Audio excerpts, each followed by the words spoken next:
जय गौ माता, जय ठाकुर जी। नारायण भाई वसरा, आत्मनिर्भर गौ प्राकृतिक कृषि राजकोट जिला ग्रुप धनराज प्राकृतिक फार्म चेनल में अमरा सहकर्मी मित्रों जे एक नानुं एवं संगठन करी प्राकृतिक खेती करता खेडूतोना तमाम फार्मना विडियो अमे मूकवानो प्रयत्न करशुं, जेथी करीने ख्याल आवे के खरेखर जे खेडूतो करे छे एनी साथे लेवावाळो वर्ग अने अमे वेचवावाळा ए बंने एकबीजाने रूबरू थाय, जेथी करीने आवनारा समयमां क्यारे पण कोई छेतराय नहीं, एना माटे थईने एक आवो प्रयास करीए छीए। तो चालो मित्रों, अमे तमने बताववानो प्रयत्न करीए। अमे मगफળી वावी शुक्रवारे अने आजे छे बुधवार, तो क्यांक क्यांक देखाय छे तमने मारा भावनी बतावुं। काले वरसाद हतो अने आजे क्यांक क्यांक आ मगफળી देखाय छे,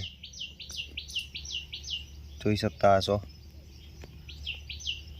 એટલે લગભગ 2-3 દિવસમાં કમ્પ્લીટ સારી એવી હાયરું પૂરી જાય અને અત્યારે ગારો પણ ખૂબ સારો એવો છે અને વરસાદ પણ કાલે ધીમી ધારે સરસ મજાનો મીઠો વરસાદ હતો, એટલે ઉગાવો પણ સારો રહેશે। જે દાણા રોકાય એવી શક્યતા હોય એ દાણા રોકાશે નહીં અને હાઈ ક્લાસ, કેમ કે એકબીજા આગળ પાછળ થઈ જવાની ને એ બધી સમસ્યા થતી હોય, કેમ કે અમુકમાં ભેજ પહોંચે ન પહોંચે, વાતાવરણની ગરમી, આ બધી વસ્તુ ડિસ્ટર્બ થતું હોય એના કારણે થઈને।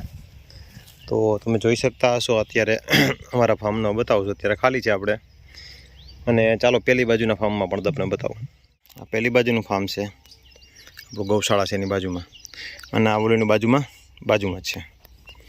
અને ક્યાંક ક્યાંક આમાં પણ દેખાવા માંડી છે પહેલા દિવસની વાવેતરની।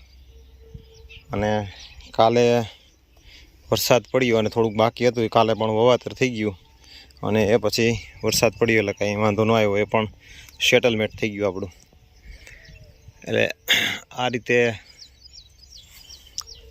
પ્રાકૃતિક કૃષિ કરતા ખેડૂતોના આયોજન વિશે, વાવેતર વિશે અને A to Z અપડેટ આપવાનો પ્રયત્ન કરશું, જેથી કરીને કે ખેડૂત પોતે શું કરે છે, ખાનારો વર્ગ માહિતગાર રહીએ અને અમે અમારી જે તટસ્થતા છે એ અમે બતાવી શકીએ, જેથી કરીને ખાનારા વર્ગ છેતરાય નહીં। આવા પ્રયત્નો સાથે અમે આગળ વધીએ છીએ।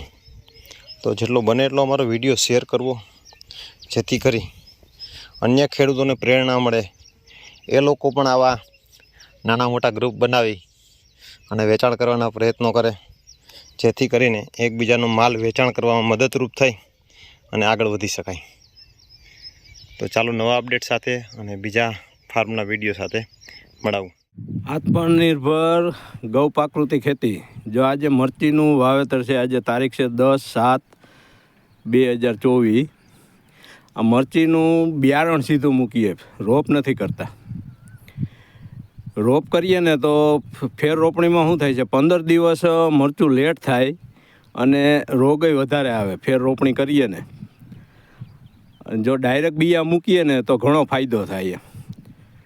અને ઘણા એવું કહેતા હોય કે ઓર્ગેનિક મરચું ન થાય, પણ મેં ગઈ સાલ કર્યું હતું મરચું, આપણો જાત અનુભવ છે, મરચું થાય ખરું પણ ઉત્પાદન થોડું ઓછું આવે રાસાયણિકવાળા કરતાં। રાસાયણિકવાળાને 60-70 મણ મરચું થાય, તો આપણે છે ને 35થી 40 મણની ગણતરી રાખવાની। મારે તો 40 મણ મરચું થયું હતું, પણ ગણતરી 35 મણની રાખીને બેસવાની।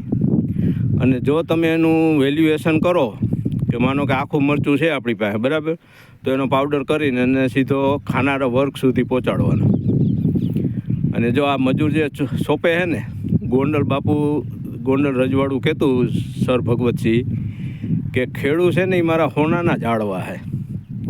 એમ અત્યારે ખેડૂતને જો આદિવાસી કયો, તમે ગોધરા કયો, ગોધરિયા કયો, જે કયો તે, પણ તમારી ખેતી અત્યારે આના ઉપર હાલે છે, સમજીને બેસજો। આ આપણા હોનાના ઝાડવા છે, કેવા કે આપણી પ્રજા તો સિટીમાં રહીએ છીએ, અહીં કોઈ રહેવા તૈયાર જ નથી। હું ખેતી કરું તો મારા છોકરાને ખેતી કરવામાં રાજી નથી। આ એક જ ધંધો એવો છે કે ખેડૂત એના દીકરાને ખેડૂત કરવા નથી માગતો। બાકી ડૉક્ટર હોય તો ડૉક્ટર એમ કહે કે મારો છોકરો ડૉક્ટર થાય, વકીલ હોય તો વકીલ થાય। તો આ એક જ ધંધો કેમ છે એના વિઝન ઘણા છે એમ. હમણાં જ ઉદાહરણ તરીકે લઈ લ્યો તો જીઓએ ભાવ 25% વધારો કર્યો, કોઈએ હોબાળો ઉપાડ્યો? નો મીડિયાવાળા બોલ્યા, નો કોઈ બોલ્યું, બરાબર. અને તેલમાં 20 રૂપિયા વધ્યા અને શાકભાજીમાં 15થી 30% વધારો થયો. તો કાલે સમાચારમાં હતું કે ગૃહિણીનું બજેટ બગડી ગયું. અરે કોક દી ખેતરને શેઠે આવો મારા ભાઈ, અમારા બજેટનું શું થાય છે એ તો કોક દી વિચાર કરો તમે. અને બધાને રાસાયણિક ઝેરવાળું જ ખાવાનું છે. જો નહીં સમજો ને તમે. જય ગૌ માતા.